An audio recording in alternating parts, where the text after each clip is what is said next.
ముఖ్యంగా హైదరాబాద్, తెలంగాణ, తెలుగు రాష్ట్రాల్లో ఉన్న మీడియా మిత్రులకు నా హృదయపూర్వక వందనాలు.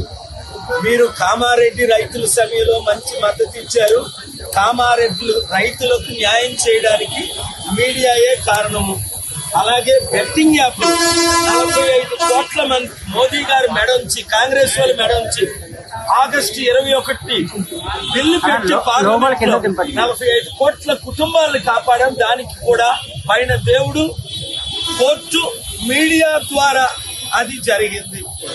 మీడియా మిత్రులు అన్ని విధాల సహకరిస్తున్నందుకు దేవుడు మిమ్మల్ని దీవించుగాక.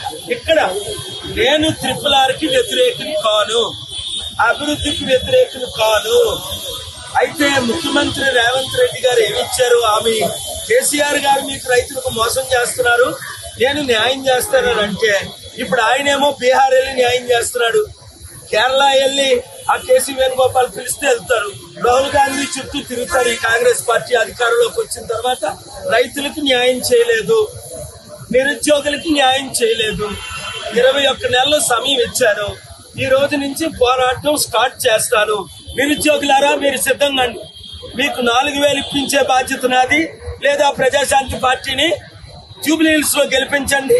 నిరుద్యోగ వృత్తి 5,000 ఉద్యోగాలు ప్రతి ఒక్కరికి 1 year లోపునే ఉద్యోగాలు ఇప్పిస్తా. ఇప్పుడు ఈ రైతులు ఉన్నారు, రేపు వీళ్ళు నాకు అప్లికేషన్ పెట్టారు. ఆల్రెడీ డాక్యుమెంట్స్ ఇవ్వగానే నేను రేపు లేదా ఎల్లుట ఆనరబుల్ తెలంగాణ హైకోర్టులో కామారెడ్డి రైతుల గురించి ఫిబ్రవరి 13, 2022 చీఫ్ జస్టిస్ బుయాన్ గారి ద్వారా ఆర్డర్ తీసుకొచ్చి ఆ కంపెనీలు మూయించి రైతులందరికీ తిరిగి భూములు ఏ విధంగా ఇవ్వగలిగామో అదే విధంగా మీ భూములైనా మీకు తిరిగిస్తా, లేదా గిట్టుబాటు ధర అనగా మార్కెట్ రేట్, రీజనబుల్ రేట్ అయినా మీకు ఇప్పిస్తా. ఈ రెండిట్లో ఎవరెవరికి భూములు న్యాయం కావాలో వాళ్ళందరూ రేపు రండి. ఉదయం 11 గంటలకు ఆఫీస్ కొని, ఉదయం 2 ఎర్లీ అయితే మీరు 3 గంటలకు ఉదయం వస్తే ఉదయం రాగలరా? మధ్యాహ్నం 3 గంటలకు మీరు రండి.